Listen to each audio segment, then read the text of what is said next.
What's up? This is Jordan Gray from Half Lit and DopelivenTV. Hey, this your boy Don Ritchie representing the Midwest 219 Stand Up.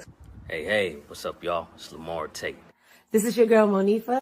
Hey, what up? It's your man Dave Hollister from Blackstreet. You know what this is right here. This Trigger Trench in the building. Hey, what's up, y'all? This is your boy Jason Weaver.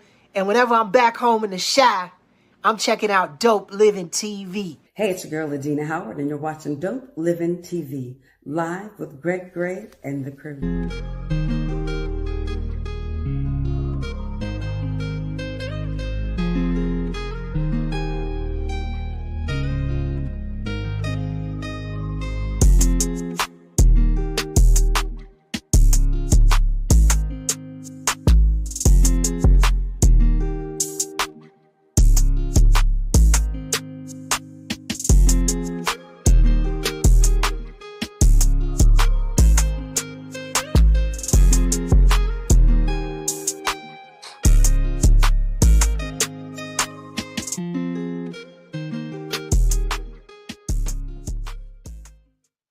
Hey, what's up? It's your boy Greg Gray. This is Dope Living TV Live.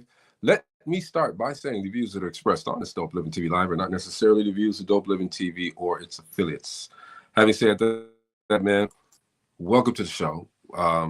Every Thursday for the past 3 weeks, we have had two amazing women to come on here and to speak on financial wellness.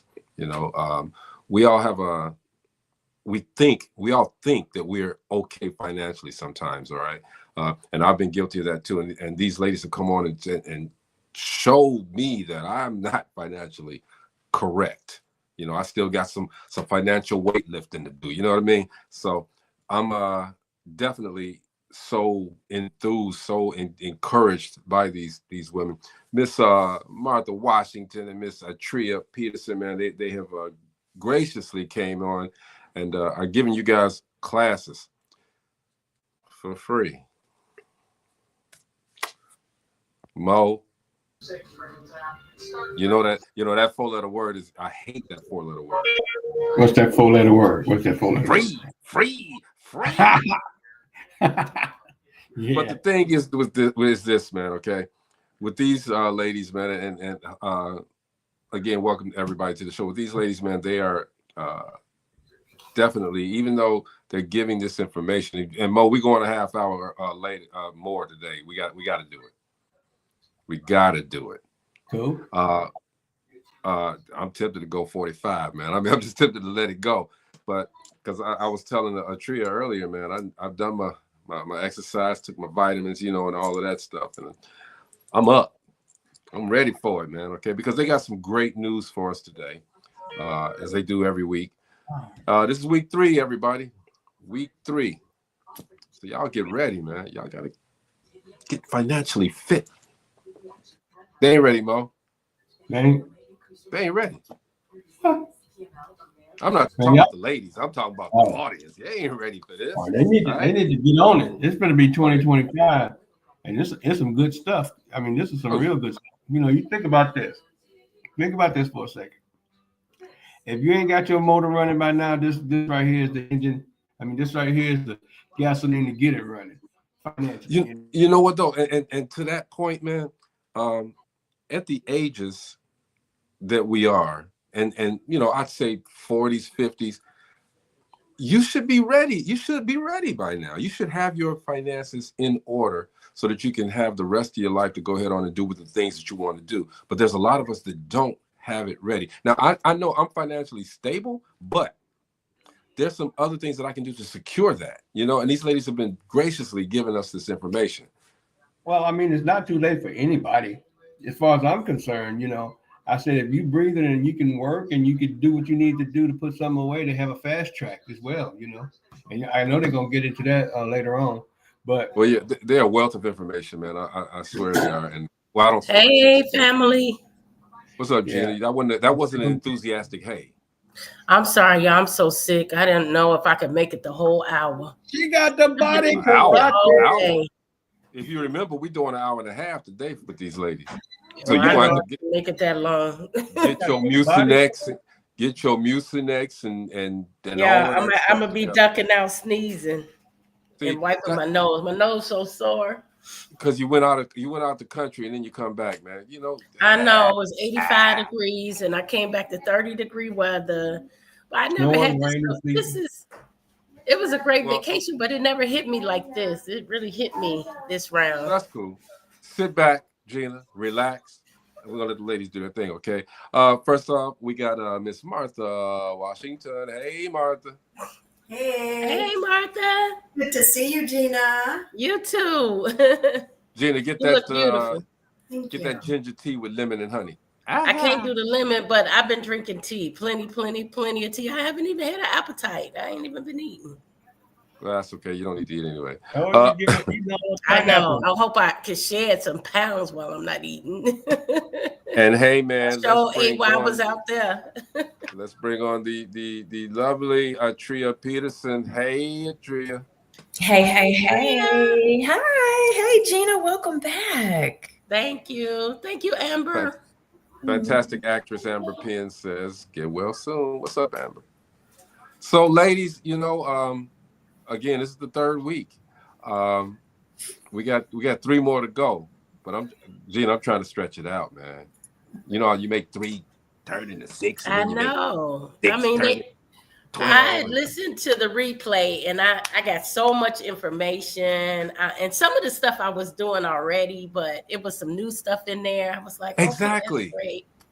Okay, hey, don't you find? And I'm sorry, I'm talking so much, Martha, but we're giving y'all extra half hour. You're good. Don't you find that even though we're in the positions that we're in right now, there's some things that we missed. You know what I mean? Yes. That's crazy. Absolutely. Yes. So that our bicycle has some spokes missing, Mo. Yeah. But it's all good, ladies. I mean, there's a lot of stuff I've been learning and picking up. And like I said today, you know, what we got to do is we got to make sure we take care of each other. And for everybody out there listening, this is the person that gives you the blessing so you can be blessing somebody else. Mm-hmm. Having said that, man. What'd you say, Gina? I just want to say, take advantage of this information. This is great information that people have to pay for. I'm going to tell you why I know a lot of what you brought out last week, Martha, is because years ago I bought a CD that taught you how to manage your money. And a lot of that was in the CD. So I paid for the information that you're giving now. Mm-hmm. Yeah, there's a class that they implement in churches that you got to pay thousands of dollars to buy into. Wow. And that what I taught was one of the modules in it. And so here's the thing. People ask me all the time, and people like Greg who hate the word FREE, free. You can do this for free. And I said, you know, the information's out there. It's for us to go find it. But having the information isn't enough. Yeah. Right. Implement it. Right. How many people actually watched last week or watched the replay and they said that was nice and kept scrolling and haven't done their homework, haven't pulled out the sheets, haven't done, you know, what that they were taught. And in a week, I'll ask, what did you learn 2 weeks ago? And they won't remember. They won't remember. You're right. So if we don't implement it right away, it's just another thing we heard that sounded good that we didn't do anything with. So we have to be not just hearers of the word, but doers of the word and implement the things we're learning. But that's okay, because there's going to be 1 week where we're all going to be really busy, and I'm just going to replay every day. I'm just going to replay it, most definitely. So let's get to it, Martha. What we got? All right. Well, today I actually have slides because I'm talking about stuff and you guys have no visuals. So I'm going to just have a few slides for you. And feel free to interject, and then I'll cut off the slides and I'll put them back up. So, you know, we'll do what we got to do here. All right, let's get it. My computer. Present. Share screen. There we go. And Sissy, as you're pulling that information up, I just want to interject and say, Mo, to your point, it's never too late. So everybody get your pen, get your paper, take notes. It's never too late. Let's do what we need to do. In addition, with all these nuggets that are going to be provided, as far as compound interest and all kinds of great stuff that Sissy's going to talk about, that will allow us to take a deep dive into how you don't have to use that money when it comes to laying your loved one to rest. So we'll definitely get into that as well. So that extra time will allow us to do that. So Absolutely. I'm excited. So let's go. Good deal. All right. So day 3, interest and investments. You might be asking yourself, how did I even get here? You know, why am I in so much debt? Why do I not understand these things? And it can feel like this. It can feel like a labyrinth where we think we're going in the right direction. We hit a wall. We got to go back. We got to start over. Then we hit another one. And it's just, it's frustrating. I got all these degrees. I'm a smart person. How did I end up here? And you have to understand that we've been conditioned for this. So what did they teach me? They being the people that control money and the people that control rules and all of that stuff. Well, they taught us what? To go to school, get a job, put our money in the bank. I'll never forget the very first job I ever had. My daddy drove me down to the local bank, opened me up a little account because this is what you do. So he taught me what he knew. Yeah. Bank, right? Then you get a job. As soon as you get like an adult job, you put 3% in your 401k. Okay, so you do that because that's what they tell you to do. Yeah. If you have a little left over beyond that, invest your money in traditional retirement vehicles. You got to watch for that word because a lot of things have traditional in it. And after I show you this, you're going to be able to pause and like, wait a minute, hold on. That's a trigger word for me now. Then once you get all that done, now, okay, you can go ahead and buy a house. And then they teach us to what? Pay it off as soon as possible. So I'm going to show you why they teach us that now and then what you can do about it, okay? So it's not just you.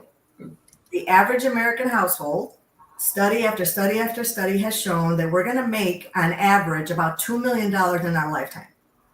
Okay, so that's, you get your first job at around 17 years old.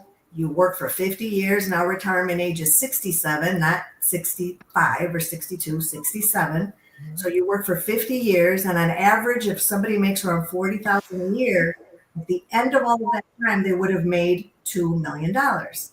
So going back, they teach us to save what? 3% in our job 401k. You know what 3% of 2 million is? $60,000. That's how much the average person has at 65 years old, is around $60,000 in total assets. Most people, that includes their home equity because they teach us to refinance, refinance, and refinance again. So we have no equity at the end of all this time.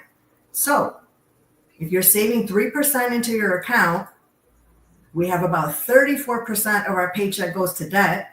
If they didn't see class 2, right? They're going to be in debt. And then about 40% of our check goes to taxes. FICA. Yep. Plus property taxes and sales taxes and all those other taxes. That only leaves about 23% for living. Living meaning eating, paying your light bill, all of the living things that you need to do. So, right? You guys want to say anything about that? Chime in on that at all? I can stop sharing. Yeah, I do because that's a you can leave it up there. That's a mind blower for me, okay? Because we work, as you said, we work. We're now, I'm in a different occupation, of course, but we work these jobs, and we don't know that. We think we're doing well because that check looks good. We did all that overtime, and that check looks good, but still, the more we make, it seems like the more they take. Yes, sir. That's by design. It's by design. It is absolutely by design. But you never know until somebody comes up like yourselves and says that, because I'm saying we go around la-di-da-di-da-di-da, and we look at this, and I'm like, damn. Well, let me show you the next thing that's going to make you go, damn. Oh, when come you on, go Mark. to the bank, here's you, right? You and me and everybody else. This is what we're taught to do. We do it. We don't ask no questions. Right.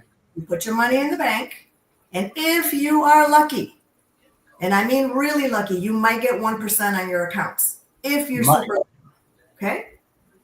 Now, what can they do? They can do something called arbitrage, which means they can lend out up to 10 times whatever you have on deposit with them and lend it out to everybody else. So for people who are like, hey, I got money in the bank, I'm good. Okay, so for every, say, $10,000 that you have in there, you're killing I me. would waltz in there and say, let me borrow 100,000, and they will borrow me 10 times your account. It's called arbitrage. The government allows them to do this. So with no questions asked. So you got $10,000 in the account. Greg can't even get it out. No, I can't. You could borrow, so I could walk in there and say, let me get $100,000 so I can buy me, you know, the big luxury vehicle, or I can, you know, start a business, or I can pay off a house, or pay down a house, or buy a house. So they're like, sure, absolutely. So while we're making 1%, they're making about 75%, because depending on credit score, that same borrowing, like I could walk in and borrow for a car and they might go ahead and give me 12% because my credit's not that great. And then Atreeia walks in with phenomenal credit and they give her a car loan for 5%. And then somebody else walks in and pays 9%. So they get to decide how much they're going to charge us. But all in all, what I'm saying is you have your money in the bank. You've got these CDs, you've got these savings accounts, you've got these money markets, you got the money at the local bank, and they're able to arbitrage it and lend out 10 times your money. So how would you learn how to you be the bank? So why, I mean, Martha. Let me take a sip. Martha. So why? I mean, and you said it correctly. Okay, this is what we were 17, 16, 15, whatever we do. We're told this is what you got to do. But as we get older, I don't know where you learned this from, but as we get older, I can't curse like I want to curse, okay? What? Since when? I can't curse because I respect these ladies. Man, I can't curse like I want to curse, but this is crazy. That beard, he can't curse now. He's distinguished. No, I can curse real good. This is crazy though, okay? Because we're trained to put our money in the bank. Okay, well, let me ask you this. Is there an alternative to putting the money in the bank? Of course. Let's talk about that. Let me ask you this question. Because when I got asked this question, again, with all my finance degrees and everything else I had, you would think I would have known the answer to this, but I will tell you we did not. What branch of government controls the Federal Reserve Bank? The legislative? Anybody else?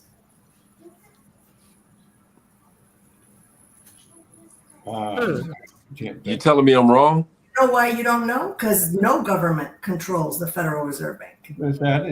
Because it's not part of the government. It just has a name that makes it sound like it's part of the government, but it in fact is not.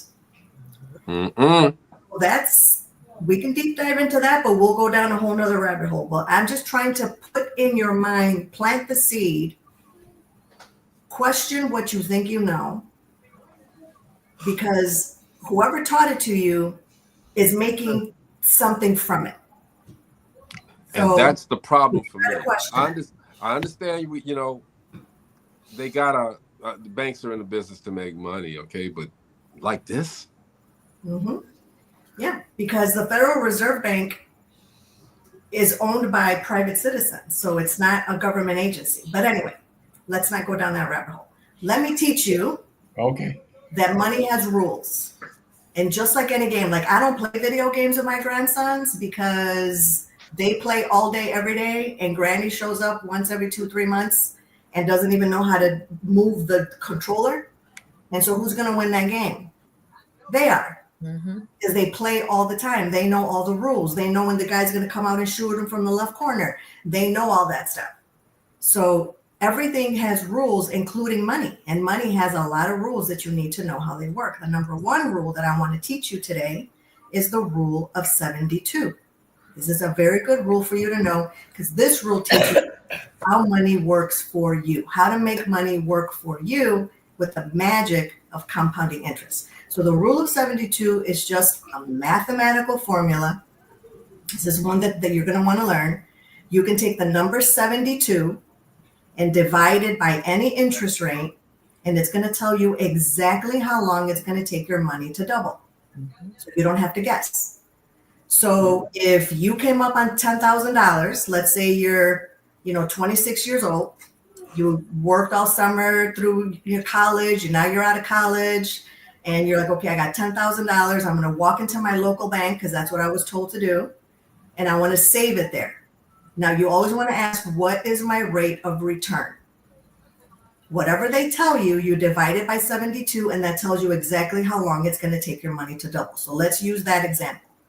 26 years old, walks into the bank. They say, we're going to give you 4%. So 72 divided by 4 is 18. That means it's going to take 18 years for that $10,000 to double to 20, and it's going to do it all by itself. That's the magic of compound interest. Even if you never add another dollar, if you're getting 4% on your money, 18 years later, your money will double to 20,000. And then 18 years later, it's going to double to 40. Now that's some pretty raggedy magic, because what are you going to do with $40,000 at 62? Not a whole lot. Nothing. You go to another bank and they say, I'll give you 6. Well, now for that same 10,000 deposited one time, if they give you 6, now your money's going to double one extra time. And at 62, you're going to have 80,000. So you're like, okay, I like this. Let me keep digging. What if you could get 12? Whoa. 12%, 72 divided by 12 is 6 years. Now, same 10,000, no new dollars, just deposited one time and letting magic of compound interest work. 6 years later, it's going to double, and then again and again and again. So at 62, that same person would now have $640,000 instead of just 40 or just 80. So understanding that the amount of interest that you're getting, that rate of return, is very important, because that dictates how your money doubles. So in our company, we love to say that the only way to win the money game is to win the double game. Okay? So let's take it a step further. What if you were this 12%er and you're like, okay, I'm 62, I'm still young, I'm still strong, I could work a little bit longer. What if I wait one more double? What if I could work until I'm 68 years old? Now you'd have 1.2 million. Just waiting for one more double. Now, I love to teach this to young people, because what they got on us is time. Time. They can do so much with a little bit that if we're just learning this information in our 50s or 60s, since we don't have the time to double, now we got to come up with bigger dollars to be able to accomplish the same thing that they could accomplish with just a little bit of money. I love doing these types of accounts for juveniles, young people, because just a little bit, teach them how to put a lemonade stand out, cut some lawns, clean up dog poop, clean snow, do something, earn some money, and then save it for yourself. And they could literally be multimillionaires by the time they're our age, because they start young. We got to teach our babies to start young. So before I move on to how the reverse rule of 72, how money could work, compound interest could work against you, does anybody have any comments on this slide so far? The only comment that I have is, lucky for you all, myself and my beautiful sister, we didn't know all of this, because if we did, we wouldn't be here. We'd be at Fiji somewhere, right, sis? We sure would. Absolutely. And this would have been water. That part. So we didn't know what we know now, but going back, had we, our lives would be very different. So with that, we want to pour into everybody, of course, but definitely our youth. I have a 20-year-old son, and it's so important for him and so many of my nephews to understand the magic of compound interest. But you've got to listen. Just listen. And again, this is just math, guys. This isn't, what kind of weird account do I have to buy? No, it's just math. We're not even saying, come do this with us. You could do this anywhere. You just got to know this stuff. Any bank you walk into, any investment you walk into, anywhere you put your money, know to ask these questions. Because these questions are going to make the difference between a little bit and a lot of it. And later on in life, that's when it really, really matters. Okay, so last week, we talked about debt, right? And we talked about how to get out of debt. So if you have missed it, go back and watch the replay. It's super important, because when I first started teaching this, the average rate on a card that I would see was around 18%. On the high end, it was about 22%. You know what the rates on credit cards are now? 29. Oh, no, ma'am.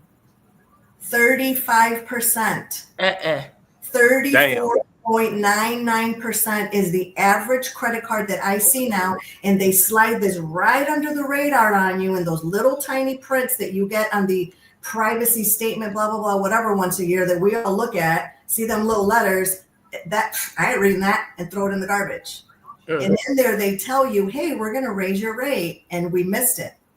And we just keep on, doing that card at the little local store, Kohl's and whatever else, and getting these payday loans and all this other stuff. I understand we got to get by, but we also got to be smart about how we do stuff.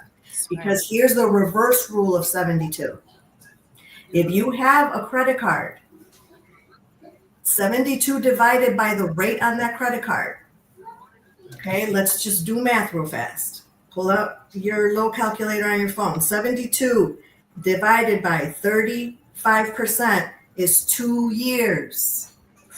So if your debt is compounding, which means doubling every 2 years, and your money is doubling every 18 if you're lucky, but if we're at the bank, 72 divided by 1% is what? 72.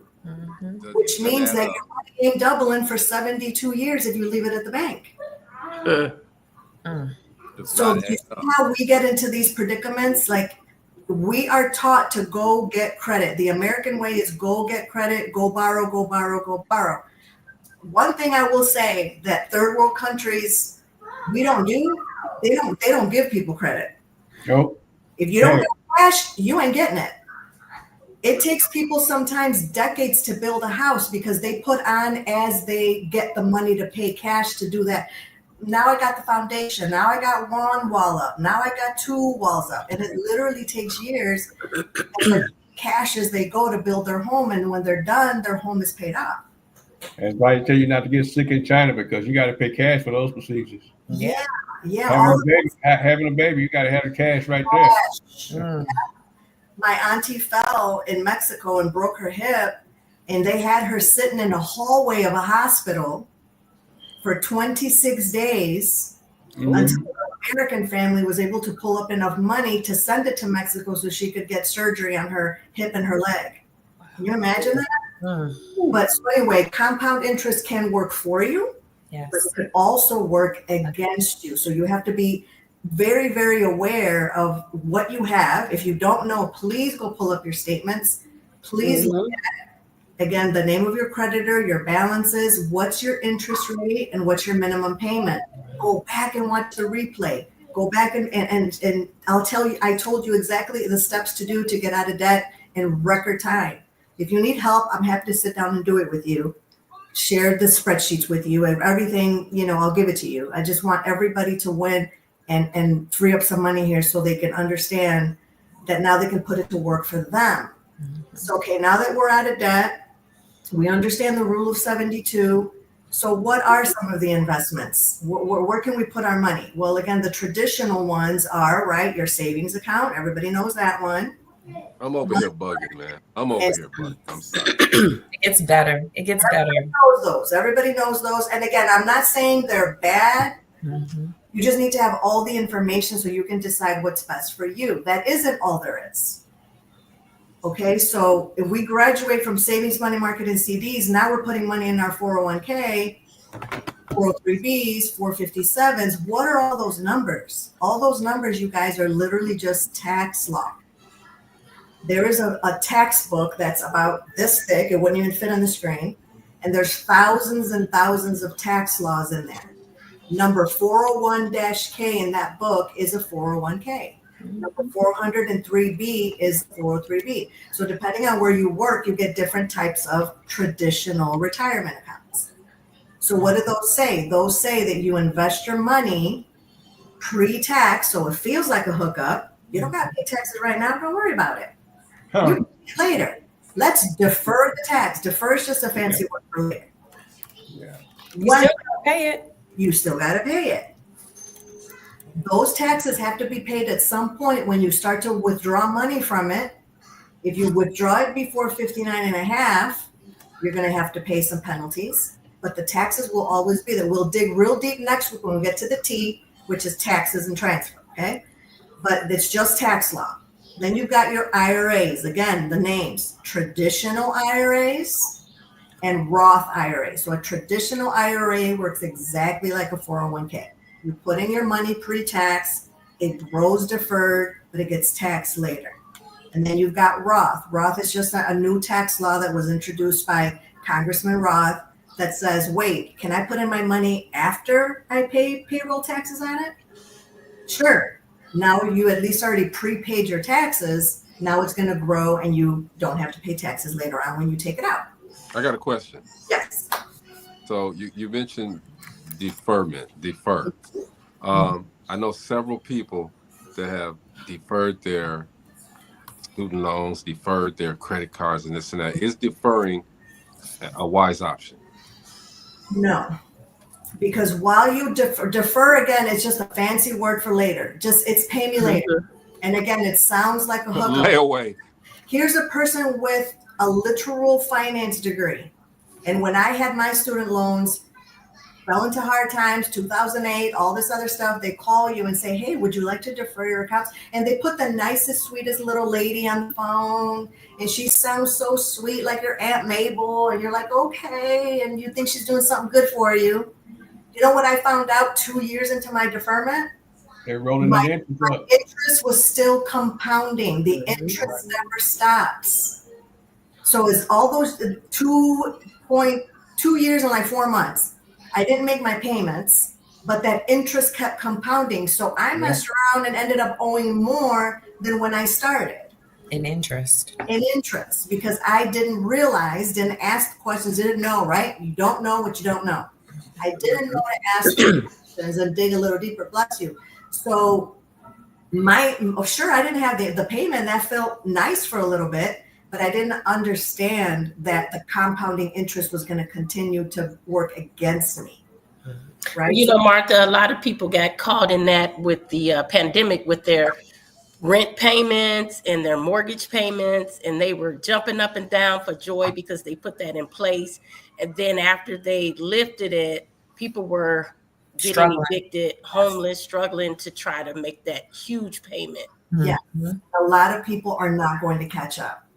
So that was a strategic move, again, by the banks, because they know that if they defer a payment on you, but your interest is still compounding, there is no way for you to catch up. And so they basically just arbitrage the market.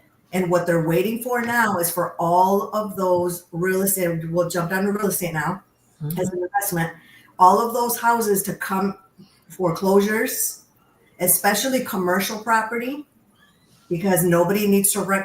Hey, if you have to work from home, why do I need to have this big old office? And so businesses are now allowing people to work from home. So they're not paying rent to these big commercial buildings. And now they're defaulting on all of their loans. So there's going to be a huge wave. You're going to see it in the next, I would say, year, tops 2. You'll see a huge wave of foreclosures come through. Because all of those people who they knew they were putting in harm's way by allowing them to defer their payments, how are you going to catch up? We have been bamboozled. Yes, we have. That is the bottom. We say bamboozled. We've been bamboozled. Yes. And so traditional accounts, you got to watch out for those. Yes, there's the traditional annuities. Then we're looking at your stocks, bonds, and mutual funds. Okay, so stocks and mutual funds, those are market driven. Those go up and down. You could lose. Yes, you could win, but yes, you could lose. Crypto, listen, I've done a lot of research on crypto, and yes, it's hot, and yes, it's the next big thing. But do you know that they still have no idea who started it? It's still an anonymous person or persons. No, thank you. And so my thing on that is, as easily as they turned on the button so that we could invest into crypto, is as easily as they could shut it off. Speak on it, sis. We don't know who ran with our money. Where is my money? Yep. So I'm sorry, I am not going to jump on that crypto. I did it for about 2 seconds and my pulse couldn't take it. I'm like, you know what? No, I work for my money. If I put $1 in a drawer, better be there when I go back. Like, no. So yes, crypto is hot, but then you also have to understand tax law. Being an accountant again for almost 20 years, we take classes and we go to do all of this stuff to get up on the new tax law. Every November, tax law changes and gets voted on. A lot of people don't know that. That's when they make changes to how they're going to tax us and, all of this stuff. Crypto right now they're working so hard to regulate it and dip their hands in it. So the whole reason why people started it was because it was deregularized. Or deregularized. I don't know how to say that word. But the government couldn't dip their hand in it. Well, trust me when I tell you, they're always going to find a way to dip their hand in it. So let me interject real quick, just to let everybody know, man. We're talking with two amazing women. Kind of pissing me off, but it's two amazing women.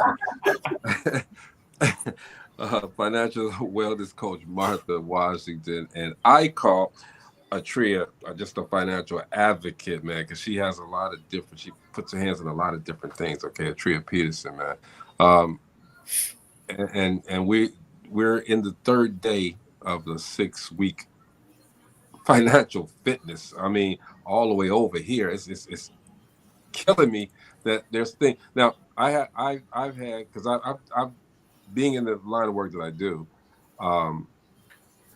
I guess this is stupid. I've had a financial advisor tell me a lot of stuff, but I've been questioning a lot of stuff for the past 3 weeks now. All right, because dude, I didn't know all of this. All right, man. So and he's watching now. I didn't know all of this. So I'm gonna need you to explain to me why I didn't know all of this, because I never look, because I feel like I'm financially stable, but financial stability and financial fitness are two different things. All right, and you guys are really doing the job for us. So thank you for coming to the show and doing this. Okay, go ahead. Chris Lane I'm going to interject before we move on. No. Yes, please. Go ahead. I like exactly what you just said, bro. When you said financial fitness and what was the other one? Financial stability, they are two different things. And when you learn the two difference in the difference in the two is when you get more educated. Yeah. That's when the cobwebs start breaking. Hey, Chris Lane says Satoshi Nakamoto started crypto, and he's asking the question, who is a made-up person? Well, that's theoretical, so I guess it depends on who you listen to. So, I mean, it's anyway. You had me at the light can be turned on, and it also can be turned off. I mean, anybody else having control over my money like that is concerning. I don't care what or who.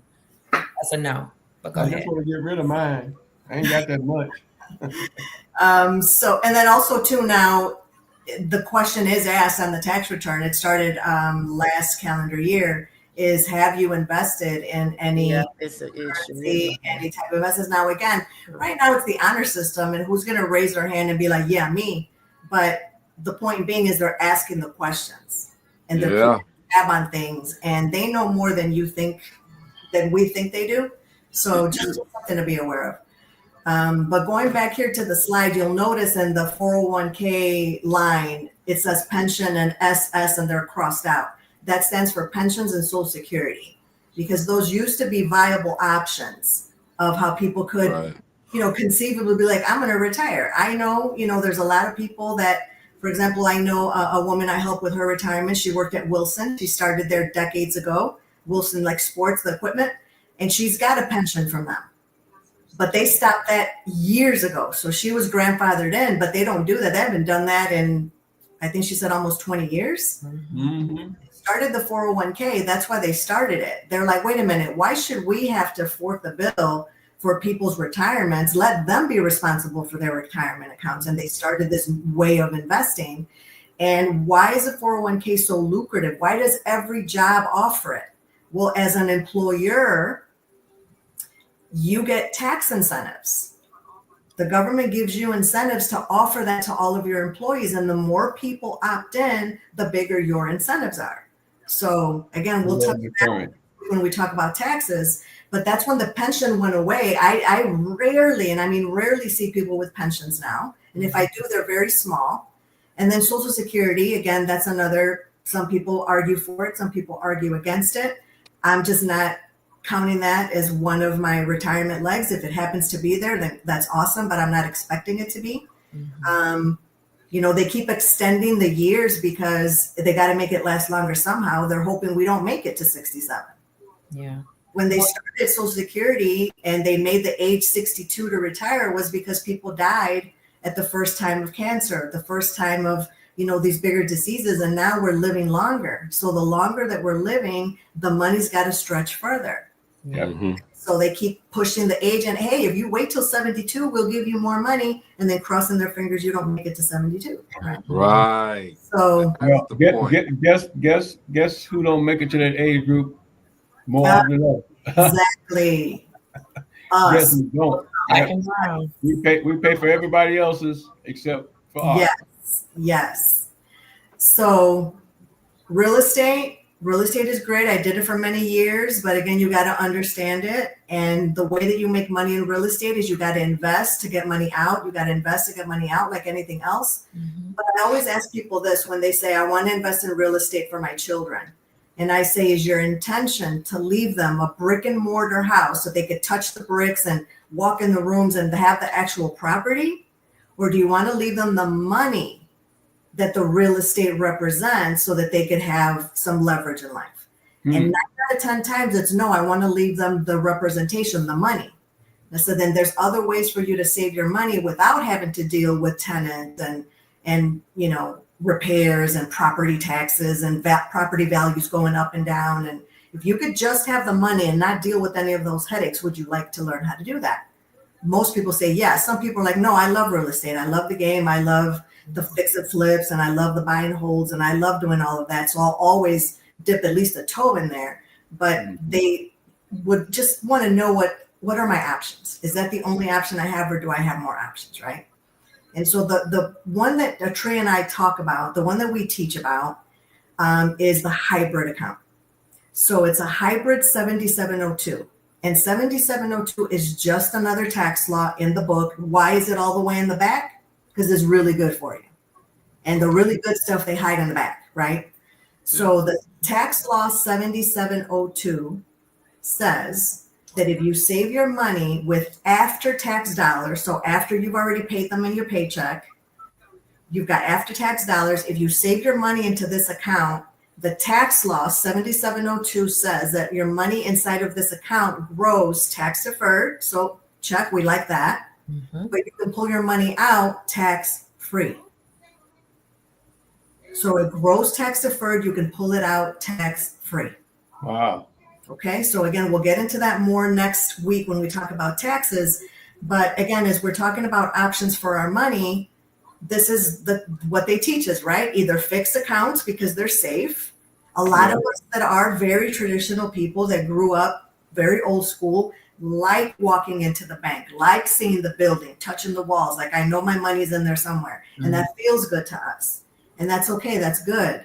But if it's a fixed account and we're getting a 1%, maybe a 2%, are we winning the double game? No, we're not, right? Because our money is only doubling every 72 years or maybe every 36 years. So fixed accounts feel good, but they're not productive.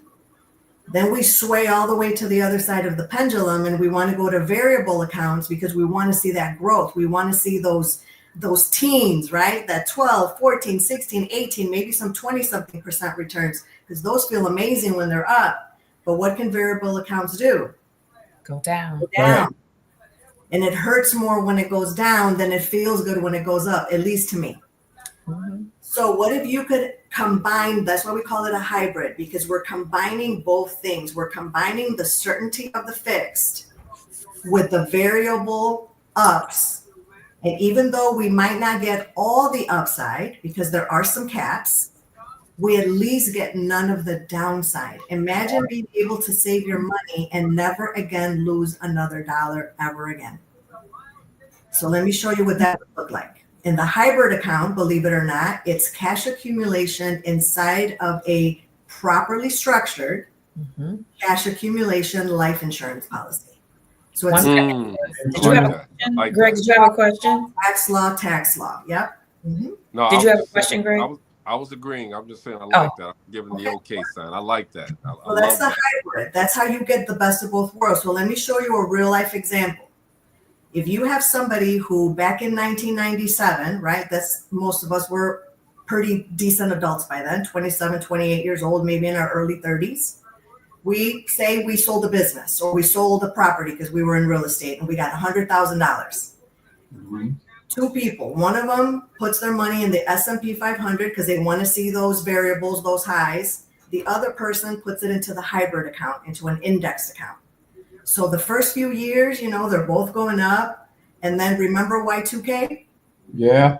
Our money went down, the 2000 recession. So the person who had their money in the S&P dropped from 112 down to 77. The index gives you a no loss guarantee, which means your money locks in when the market goes down. So the worst thing that could happen to you that year is you don't gain anything, but at least you don't lose anything. And this is where that's important, because when the money starts to go up again, the market goes up again, you pick up where you left off. The other person has to start from a loss. So now when there's, again, real example of real S&P returns, here comes 2008. I'll never forget 2008. A lot of you were there with me in the Great Recession, right? So that person went from I'm coming up, to bam, drop back down to 77 again, twice in 10 years, where the index account locked in at 171. Now I'll pause there for impact and to tell you that this person didn't just lose money. They lost time. They lost 10 years of investment that they will never get back. That's right. So this isn't just about losing money. It's also about losing time. And some of us are further over in the less time to lose column. So we got to be very careful where we put our money. So let's follow the trend a little bit further.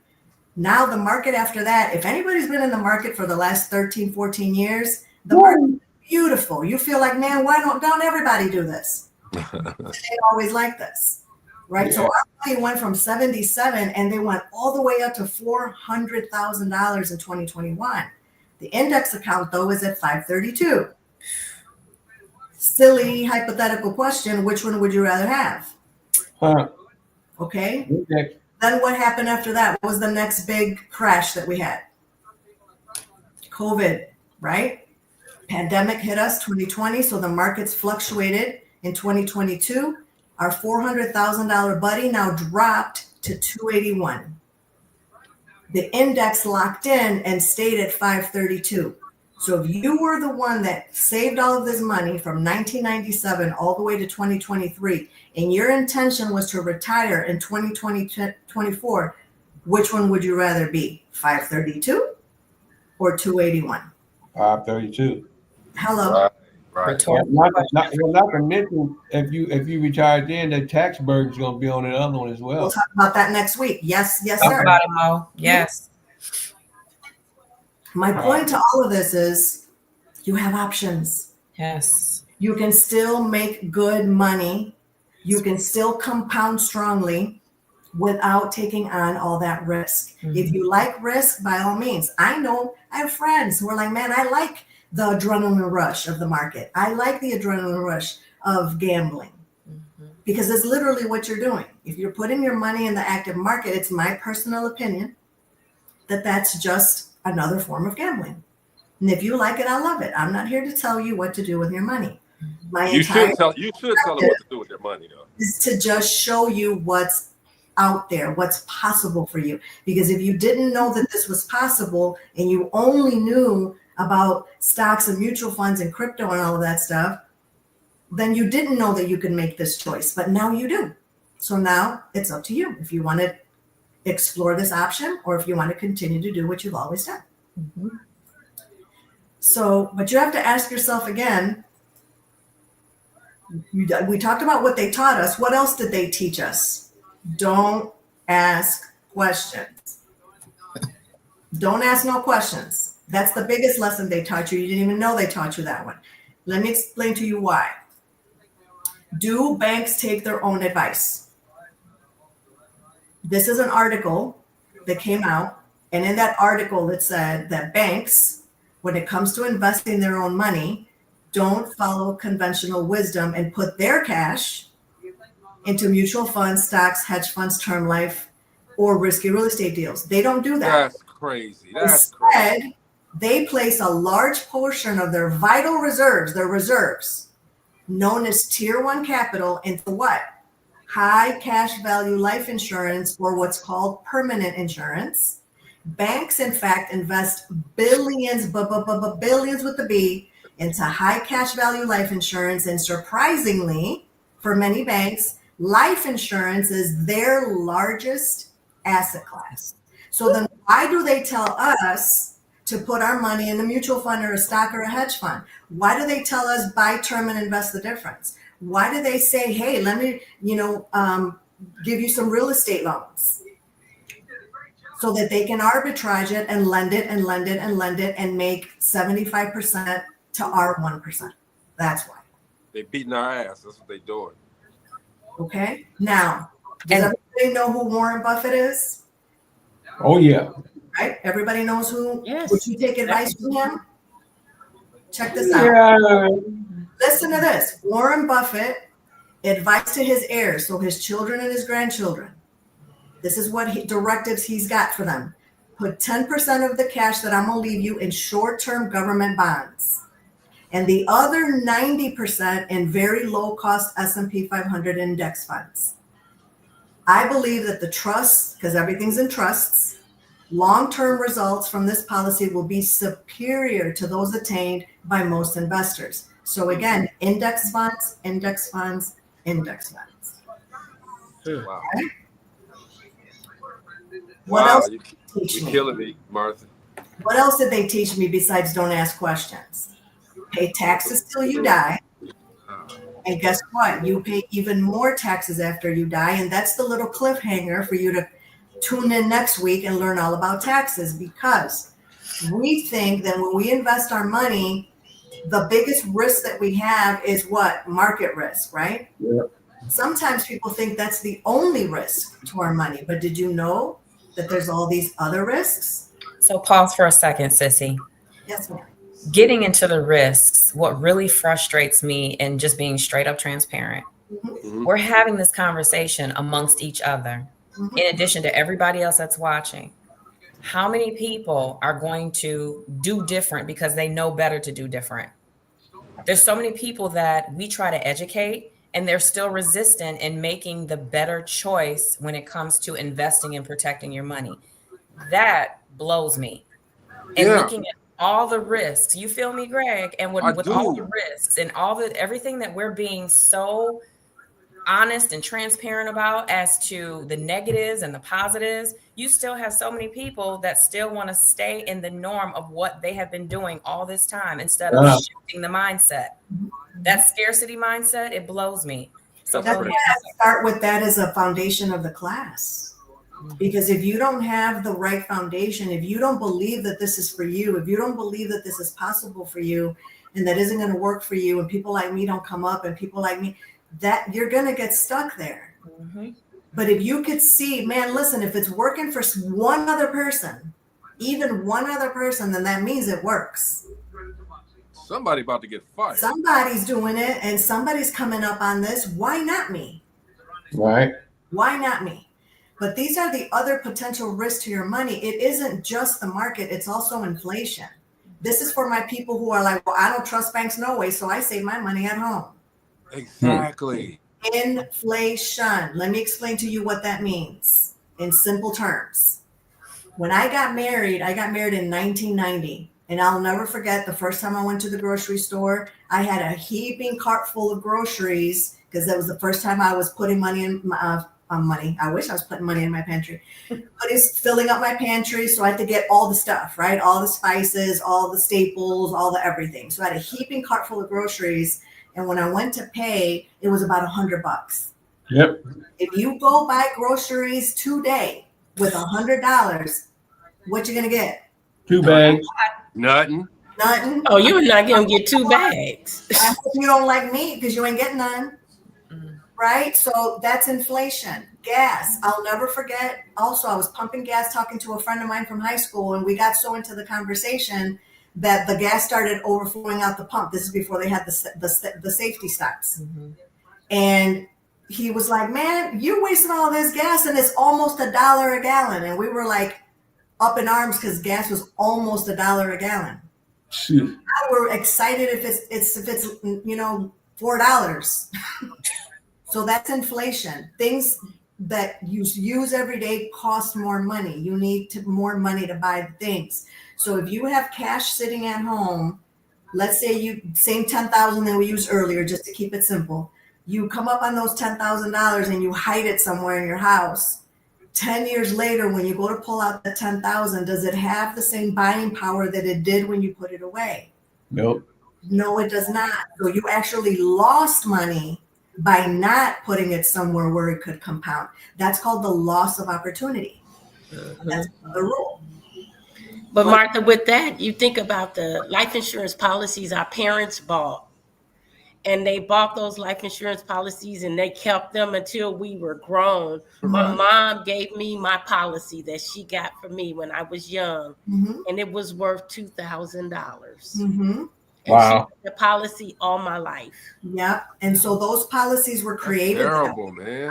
Again, you have to, that's why I said properly structured life insurance policy, because if it's not structured properly, where the cost of insurance is too high and the investment is too small, they're not efficient.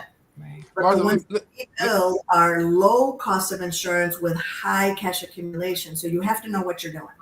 Martha, let me say this, man. If you, our viewing audience, if you guys aren't pissed off at this from the knowledge that you're learning and don't want to do better, I suggest that you watch another show, because all we're doing here is knowledge, okay?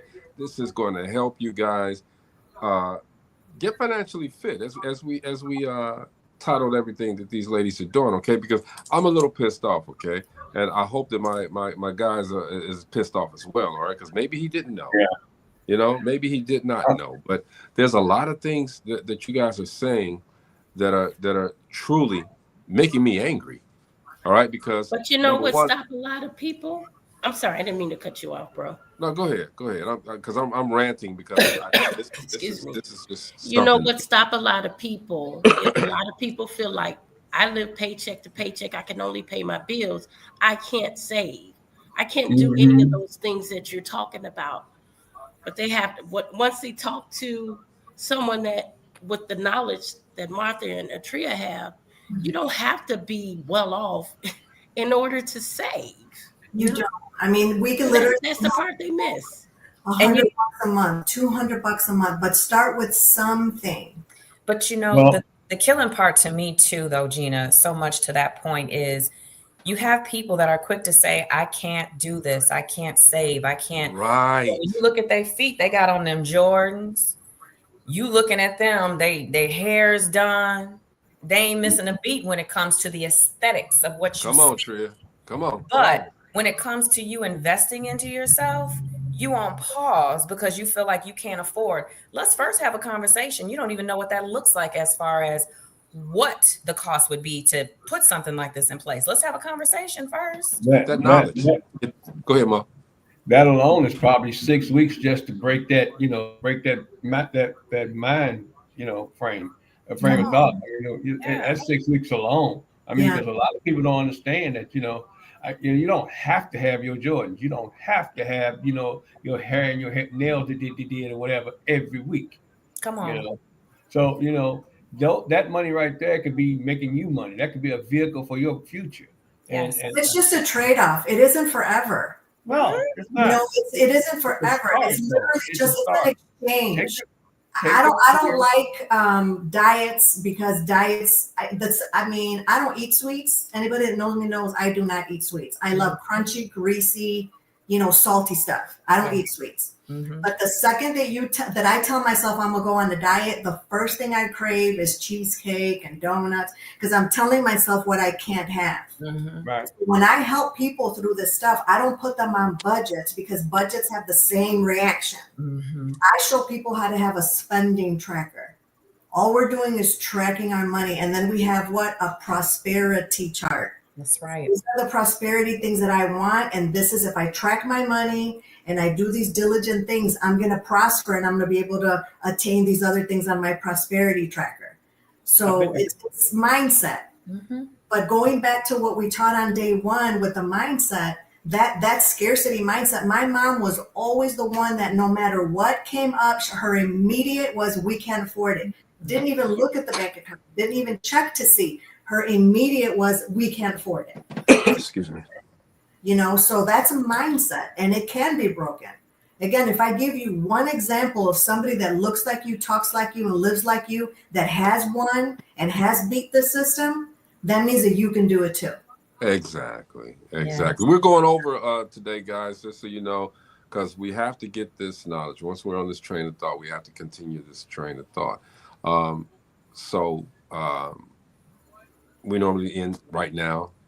As you notice, we didn't go around the room, so we're still getting this financial food. You know, let's eat, y'all. Mm-hmm. Go ahead. So what are the next risks for your money is emergencies. If we're not prepared for an emergency, that we have to go borrow money or have to swipe a card, you know. Yeah. That's why they love to put payday loans and all that stuff in our communities, because they know, like, you know, we haven't been taught to prepare. And so we have to go do whatever we have to do. And there's a lot of people that are judgmental, be like, well, I would never. Well, that's because you've never been in the situation. Tell them. But let me put you in a situation and see what you would or would not do. Speak on it. So there is no judgment. It's just, okay, now let's give ourselves more tools and resources so we could, the next time life lifes you, because it will, and it's not going to send you a note to warn you ahead of time, you'll be prepared. That's the point of this entire class, is to give you the knowledge and the tools to prepare yourself. What about disability? Okay. Everybody thinks, you know, well, if life insurance for when you die. No, the ones that we help people with come with living benefits, which means if you get injured, disabled, hurt, sick, whatever, and you can't work and it's going to last longer than 90 days, where's the income going to come from to sustain your family or your business? Mm-hmm. What if I told you that this hybrid account comes with a feature that whatever death benefit you have, let's say it's $500,000 death benefit, if you get injured or sick, they would turn around and give you either 2 or 4% of that death benefit so you could live on it while you recover. Tax-free. That's leverage. Mm-hmm. Okay. And it just there. Tax law, again, says that all of these things are possible. The other thing that it is, your money is inside of this bubble inside of the life insurance policy. It's a separate savings account that lives inside of the life insurance policy. And the tax law says that it's protected from lawsuits. So if you get sued, and let's say that was a car accident, you hurt somebody and you get sued, it doesn't matter if you've got $1 million inside of your cash value, they cannot take it from you. Okay. Lawsuits can't touch it. Yep. Divorce can't touch it. Bankruptcy can't touch it. FAFSA. Okay, FAFSA. If you got money in there, you report it, but it doesn't count against your baby when they go to get financial aid. They'll still get the financial aid because that asset doesn't count against them. That's just the way the tax law is written. Yep. Where if you had assets like real estate or stocks, mutual funds, and any of that other stuff, that counts against them. They're like, oh, you've done well in life. You followed all the rules. You've done good. Now we're going to punish your child and not give them financial aid. This system, man. Protects them from all of that. It also protects you from outliving your money because why? Because it's compounding. And when it comes to 401ks, when somebody does leave a job and they have a 401k or a 403b or an old IRA or any of those things, if they're like, man, I like this better, we can upgrade you. We can put it in an account where you will literally have a rider that gives you lifetime income. Mm-hmm. Even if you live to be 120 years old, you will always have a check. So that can supplement any other stuff you got going on. So that's a nice little feature. So and then, of course, death. Let me ask a question. Yes. You know, you have these vehicles out here that they have now where they're going to people and they're saying, okay, you got this $1 million life insurance policy. Mm-hmm. They're saying, well, you can take pieces of it out. How does that work? Yeah, so if you have cash value, you have to have cash value. Right. You can either withdraw from your cash just like you would at the bank. You go to the bank and say, how much money is in my account? and they give you a number. You can withdraw from the bank. You can withdraw from these accounts as well. There's no questions asked. What's it for? Is it an emergency? No, that doesn't matter. You can just draw off your $1 million life insurance policy. Right. So you can withdraw from your cash, or you can borrow against the death benefit. Okay. So you can use the death benefit as leverage. So let's say you have a $500,000 death benefit, and let's just say $100,000 in cash inside of the death benefit. And you're like, man, I need like $50,000 to put down a property or whatever you want to do. It doesn't even matter what it's for. Mm-hmm. You can take the money out if you want. There's no penalties. There's no taxes. There's no questions. There's no restrictions. There's nothing. Just where would you like us to send the money? Or you could say, you know what? Leave my $100,000 in my account because I really like that double thing and I really like that compound interest and I want my $100,000 to continue to compound for me. But let me borrow it from the death benefit instead. What does that mean? If I pass away with a $50,000 loan against my death benefit, my beneficiaries will get $500 minus whatever my loan balance is. But they will also get all my cash. So they'll get the death benefit plus the cash, and they get all of that tax-free. So I didn't take any money away from my beneficiaries. I arbitraged it. I became my own bank. That's right. Now I decide what happens to the money. So I go put it in that business venture or that real estate. When I monetize it, when I sell that asset, I can now go ahead and pay the money back. And guess what? My cash value has grown because of compound interest. So I put the money back and now I can do it again and again and again. That's leverage. That's leverage. Wow. Hey, what is an infinite bank? That's exactly what that is infinite banking. Okay. Yep. So we can break that. I could do a whole class just on that and break down the nitty gritties of it and how it works and all of that. But that's how you don't outlive your money, because you're always leveraging it. You're not using, a lot of times we use all the money we have hoping that whatever we're investing in is going to be the thing, right? And then if it doesn't work out, now we're out the money and the investment. Well, at least here, if you did it this way and the investment didn't work out, at least you still have your money. It's still compounding. It's still growing. You have your Now that's so it gives you leverage. And then again, when you die, right, that's a potential risk for your money. But now here we can create generational wealth. Because I can tell you right now, when I pass away, my kids and my grandkids will never forget my name. And there was a time some years back that I live in a suburb of Chicago. So some friends of mine invited me into the city to go visit their church. And it happened to be a really below zero day. Go into the city. And on the way home, my daughter and I, she was maybe 6 at the time. She's 19 now. We're on the expressway and I get a flat tire. And I was on the far left lane. So I had to just get out of the road, but it wasn't the shoulder, right? So there was a very, very small little piece of asphalt that I could pull over to. And the cars are just flying past me, if you can imagine the speed. So the car's vibrating and shaking, and my daughter's crying and she's terrified. So I climb in the back seat with her to calm her down while my buddy Kevin was coming to change our tire. And I was sitting there sitting in the back seat with her, hugging her and thinking to myself, if anybody's distracted right now, texting and driving or whatever, like we could literally die right now. And I knew that. And only 2 things gave me comfort in that moment. Number one, I know that I'm good with my Lord and Savior and I know where I'm going. So I was like, if he wants to take me home right now, I'm good. So that was number one.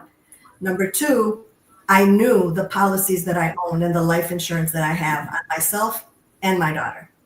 And I knew that I was leaving behind enough money for my children, my parents, to grieve me with dignity and not have to worry about running back to work or whatever. They were going to inherit a decent amount of money so they didn't have to worry about any of those things. Now, clearly I'm still here, but I say all that to say that these things in place change everything. Fast forward now, 13 years later, I told you my daughter's 19. She literally just had a birthday on December 19th. It was her golden birthday. the weekend before that, she went into the city with her boyfriend, and on the way home, shut his eyes for a second, veered into the next lane, and they just scraped a semi. Just a scrape. Just, nothing happened to them. Nothing happened to the car. I'm in California on business. I get the phone call. And I was okay on Saturday when she told me that happened, right? On Sunday, I couldn't get out of bed because of the thought of this could literally have been the worst day of my entire life. Yeah. And I'm thinking of all the details that I will not even give life to and speak out loud. But in prayer and in laying in that bed thinking of the worst, I also thought, how would I ever go back to work? How would I ever survive this? How would I ever be okay without her? And not that money fixes everything, because it doesn't. But again, it gives you dignity of choice. That's right. Because if the Lord saw fit to take her home that day, I have a $500,000 policy on her life that's compounding and growing cash. That's the purpose of it. It's not to monetize her death, but to give her leverage. I'm putting $200 a month into this thing so that by the time she gets to be my age, she's going to have $2.3 million. Because I started young. But now reality really hit me of the importance of what we do here. Because if that had been the day or that had been the time, listen, $500,000 would give me the dignity to do what I needed to do as a mother to grieve my daughter and not have to go back to work right away, not have to go face life right away. And that's the power of having these things in place. It isn't always just about the money. It's about life, being life. Yeah. So I'm going to stop my slides and I'm going to let Atreeia take over because she's got something incredibly powerful to share with you guys about another tool that we have for you guys, that if you're one of those that says, you know what, I don't have no money, I can't do this. The first thing I would tell you is if your family can't afford a life insurance policy while you're living and working, how are they going to afford life without you if you're not? If you stop living, your paycheck stops coming. That's right. And how are they going to live life without that? If we can't replace you, and we cannot, let's at least replace your paycheck. Let your paycheck not stop coming so that they can continue to live life again with some dignity. So if you really, truly don't have the money, I understand. I've been there many, many times, counting change to put gas in my car and, buying food for the babies and surviving on ramen or tuna or whatever I had to. I understand. But Atreeia is going to share with you another option that you literally are going to have no excuse to not take advantage of. I'm taking your excuses away. So Atreeia, go ahead and take it over and share the next little piece with them if you don't mind. Absolutely. Thank you, sis. All those nuggets, always gems, nothing but gems. With that, I want to make sure that everybody understands that, yes, you can invest into yourself. That's incredibly smart. But with what we have and what Sissy has gone over, you're investing into yourself, but you don't have to use that money to lay your loved one to rest. Unfortunately, I had a loved one that passed away. And he didn't have anything in place because he was one of those people that said, I can't afford it. I don't have this. I don't have that. Understand. One thing that I didn't do at that time that I'm doing now is moving with a sense of urgency like never before, because time is short. And when life lifes you, that's it. That's it. So many people talk about, I don't have money for it. But guess what? We have something in place that puts you in a position where you can lay your loved one to rest with dignity. And not have to dive into the money that you have put aside, that you have used to invest in yourself. I don't have any slides to show. We definitely can touch on this, do a deep dive, and anyone who's interested can reach out to me. But what I want to say is this is a service. It's nothing that pays you money. It's simply a service, nothing that you get paid out on. It's something that gives you a peace of mind. It prevents you from having to resort to GoFundMe. It's basically $85 a month that you pay. That $85 that you pay, that protects 7 people. 7 people. That protection is unheard of. It's something that, quite honestly, I talked about it and shared it with people when I first became a member, and that was in 2023. Never had to use it. But anybody that I told about it, they were in disbelief and were very reluctant. So what I did was I created a testimony. That testimony I'm going to share with you, Greg. I think I shared it with Mo, and we'll get that out at some point. But I do want to say that it's funeral protection for your family and friends in the United States, Washington, D.C., Puerto Rico, and the countries that are covered in Latin America and the Caribbean. It includes parents and partners up to 80 years old. It takes care of the transport of the deceased within the United States, Washington, D.C., and Puerto Rico, or to the countries covered in Latin America and the Caribbean. It also covers your round trip airline ticket for the plan holder, and you are provided with 24/7 funeral emergency line assistance. Now, saying all that to say, on a personal note, what I experienced firsthand took my breath away. My uncle passed away on Thanksgiving. Well, actually, Thanksgiving was his birthday. I was told at 5 o'clock in the morning on November 29th that he was no longer with us. That shook my world and my family's. Obviously, we had no idea that he was ill, no reason for him to no longer be here. So that was lifing. If we didn't have this service in place, we would have possibly had to ante up, come together as a family to figure out how to lay him to rest or resort to GoFundMe. Thank you. By the grace of God, we didn't have to do that because of this protection that we have in place. So I reached out to them on the 29th. And from that point forward, they were incredibly empathetic. Everything was taken care of as far as laying my uncle to rest in no more than 7 days. In that time, there was no question I had. There were no issues. They reached out on a regular basis. He lived in Florida at the time, and I called the funeral home to make sure that everything was indeed taken care of, and it was. Zero, no bill. In addition to that, this company, knowing that he lived in Florida, basically me being the holder, took care of my flight, round trip ticket already taken care of to go to Florida, to go and make sure that everything is taken care of. Now, for those that say they don't have any money, they can't afford it, $85 protects 7 people, y'all. That's $12 and some change a person. Wow. There is no excuse. There is no excuse whatsoever. Okay. Then I'll take it a step further. This is protection, which means there is very minimal information that has to be provided in order for you to have this in place for yourself and your loved ones. You need your first name and your last name, the city and state of residence, and your date of birth. That is it. That is all. You do not have to be related. Somebody that's a friend, who, it doesn't matter. You don't have to be related.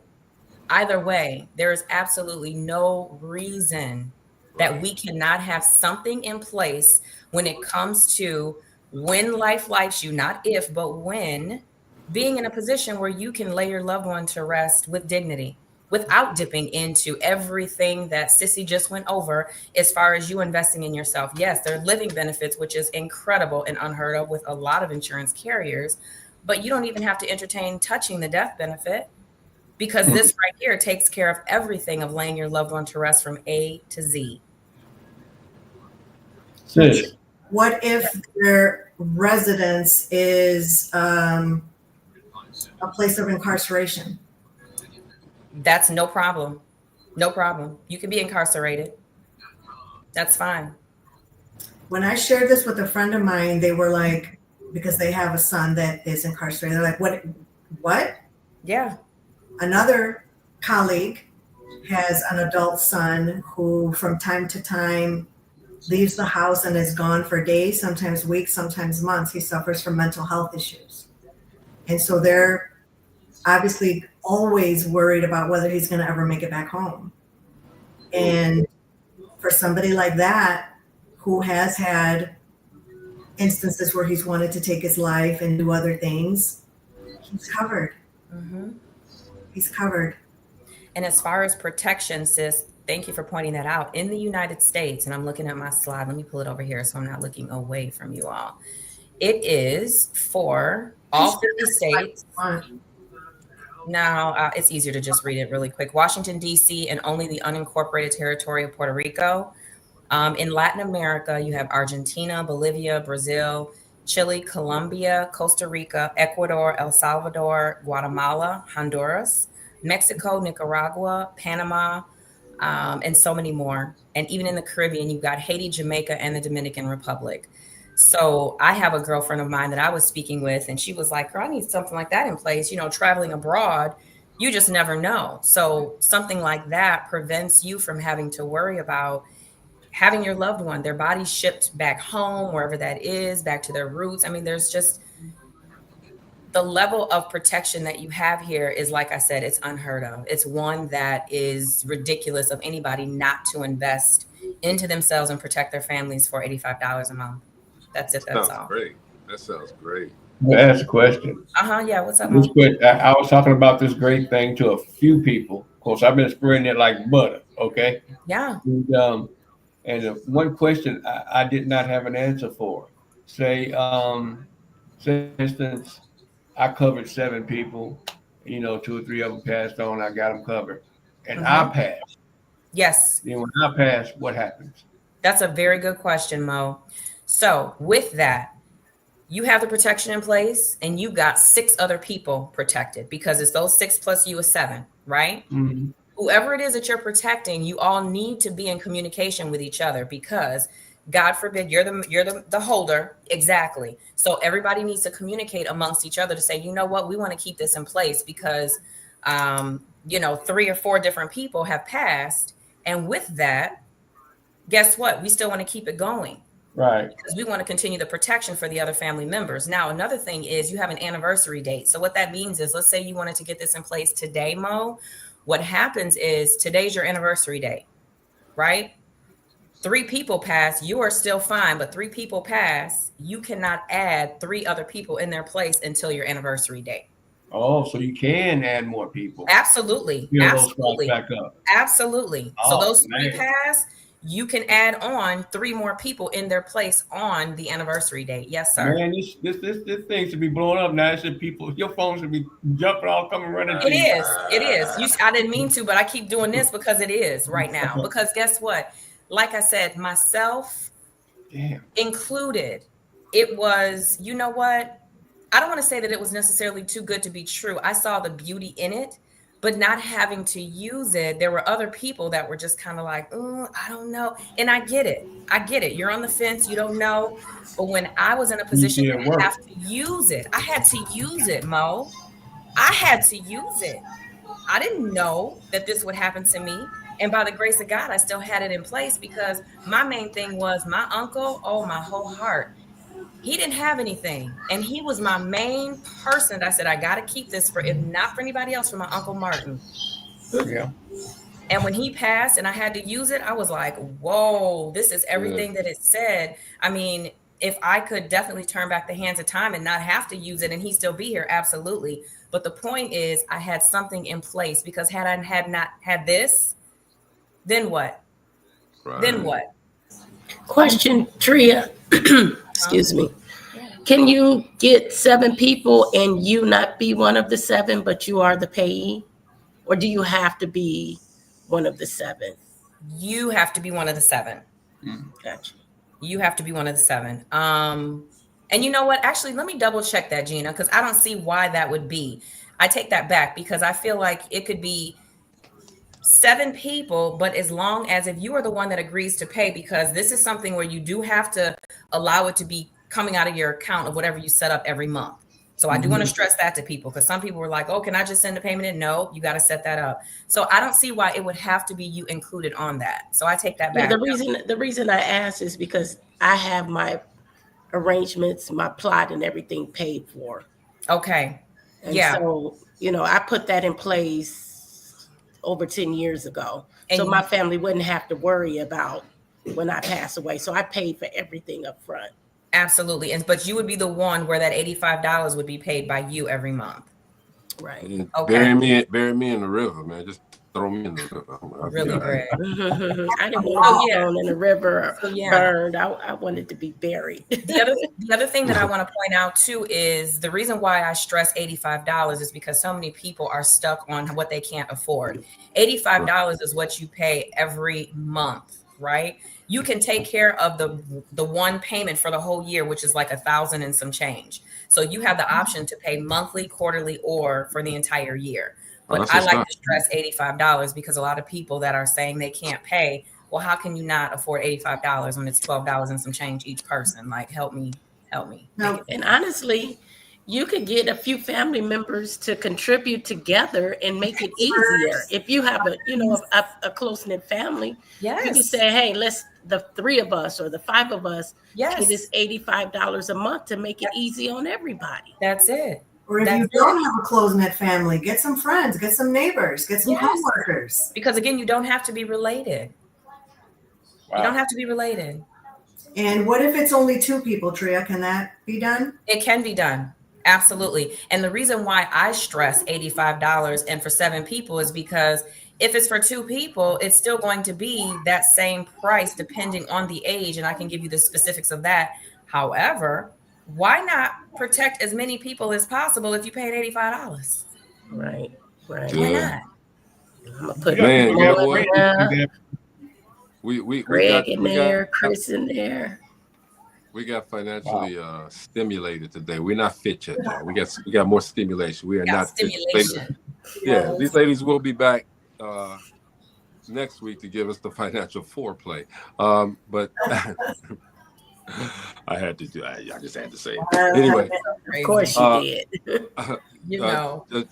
We got to get out of here. Okay, Atreeia, we're gonna go around the room. You guys give your final thoughts. My final thoughts are everybody be smart. Please invest in yourselves. There's a lot of gems, nuggets, everything that was provided and will continue to be provided. We have more weeks to come. We're going to talk about that, but always have your pen and paper ready because we've always got gems to share, but it's a matter of what you all decide to do with it. That's what counts. Please, we got to stress that, man. What you can get all this information, guys, but what are you going to do with it? Don't just that part. Just don't let it gestate, okay? Do something. Martha. Okay, so yeah, we've taught you guys about mindset. We've talked to you about how to access the money that's getting lost in your account, how to get out of debt with it, what types of investments you can do. I've done pissed off Greg 12 times, but my job is to disturb and intrigue. Mm-hmm. If you're not disturbed, you're not going to do anything about it. And if you're not intrigued, you're not going to look into the information. So I could just sugarcoat everything and you'd walk away the same, but I feel like my job is to give you the information and piss you off a little bit because you should be. Why don't we know this information? Here's Atreeia with an MBA. Here's me with all my degrees. They don't teach us this stuff in school. Why not? Everybody deserves to know this information. Everybody should know this information, but they don't. Another thing people don't know is that you could die and pay more taxes inadvertently than you ever meant to if you don't structure yourself properly ahead of time.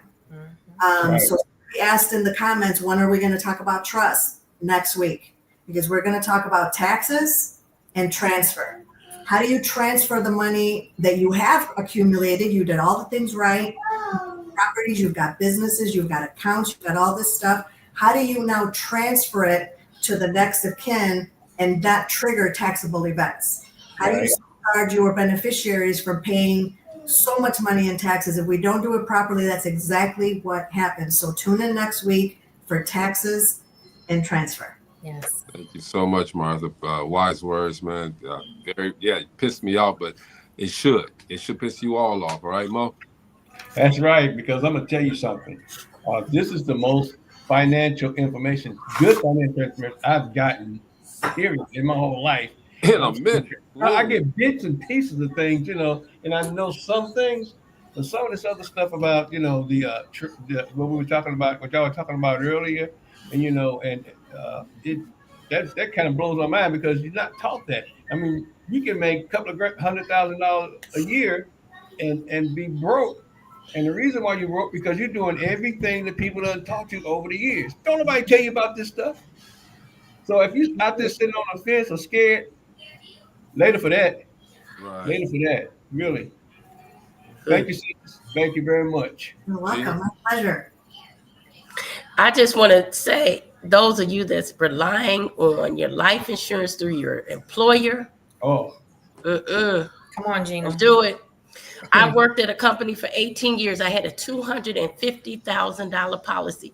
In the back of my head, I kept saying, man, if I don't die before I leave this job, my kids won't get this money. Why do you want to live like that? But it was in the back of my head, seriously, for years. Because when you leave that job, you no longer have that insurance policy. So I worked for that company from day one. I did what they told me. Open up my, apply for the life insurance. I applied for the life insurance from day one that I started working at that company. 18 years I paid into it, a $250,000 policy.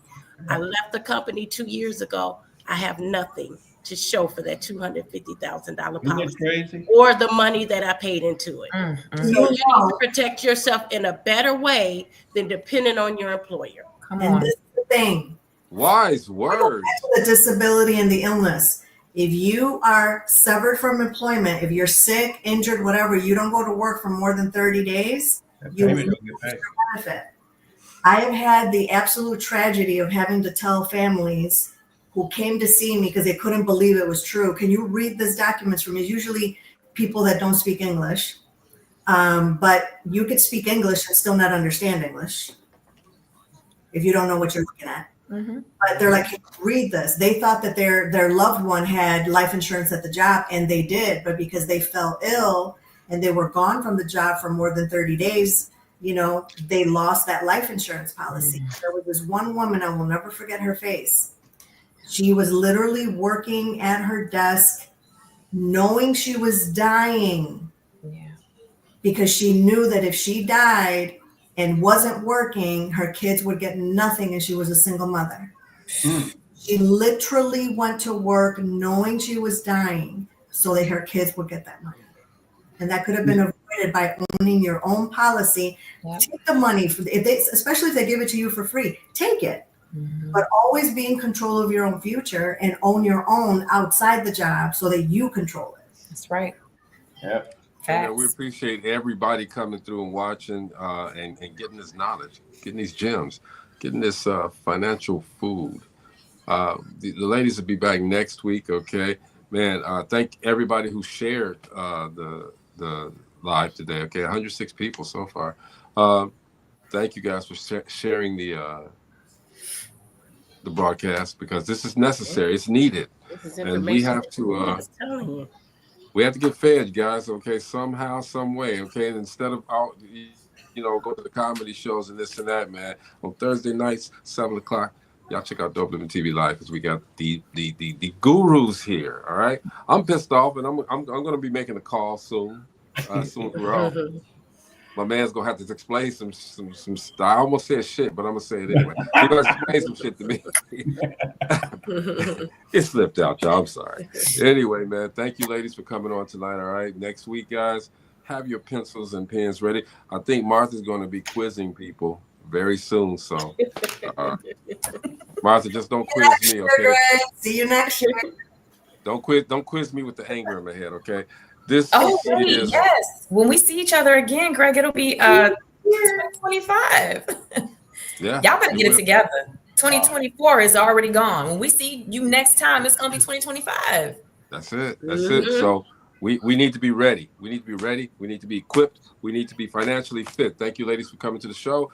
This is Okay. You did it that time. You didn't forget. No, I didn't do it this time. I took it off. It's DopelivenTV Live, okay? We will see you guys on Monday, okay? If we don't see you, I hope everybody had a great holiday. If we don't see you, we'll see you. Don't worry about it. All right? Peace.